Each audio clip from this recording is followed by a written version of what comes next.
when I now have that information together, now I got to start thinking about how do I display that information. Well, it starts with when you walk in the courtroom.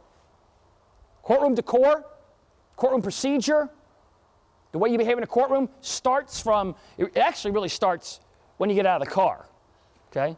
Presumably you're in the same kind of, I'm going to call it suits, if you will, okay? You're in the same kind of environment that shows that you're all together. Same colors, same this, same that, which shows that similarity. On the other hand, you want to also recognize that when you walk in the courtroom, it is no longer your room.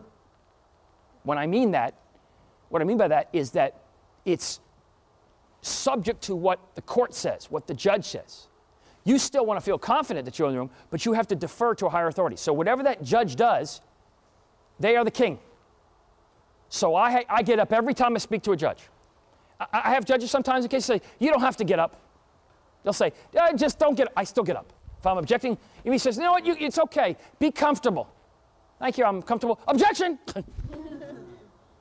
Because I just think that always shows deference. I always ask for permission. Permission to approach the witness. Permission to give you a copy. Permission to publish this to the jury. Permission to stand up. Permission to sit down. Permission to breathe. Permission to talk to my mother. Okay?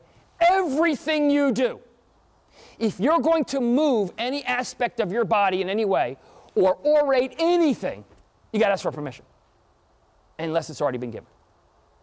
Permission to cross-examination, permission to have redirect. Permission to retrieve the documents which I've given to the witness. Why? Because you're showing deference. And in some court systems, particularly in the federal system, you have to ask for permission to do those things. You can't approach a witness without asking for permission. Sometimes you can't even approach the witness. You have to give the documents to the bailiff, and they'll approach the witness. So there's no whatever.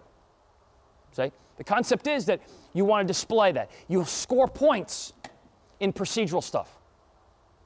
Very important, you ask for permission on everything. Very important that you are now one person. Your team, one person. One rises, they all rise.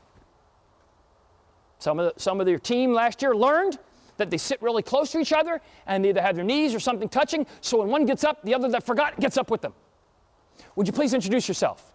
It's not I get up and I introduce and then I sit down and roll my eyes or look down and the other person gets up and then they get done and they're kind of slouching back while the other people are. It's like we get up as a team. I might do all the speaking. I might shift to them. I personally, it's just my personally, I like when one person gets up and says, my name is Scott Major, and along with co-counsel John Smith, we're here to represent the United States government. With us today are our three principal witnesses. And then those witnesses either stand up or stand up one at a time. And when the first person stands up, and I say, Mr. Jones will testify as such and such, he never sits down. And the next one stands up.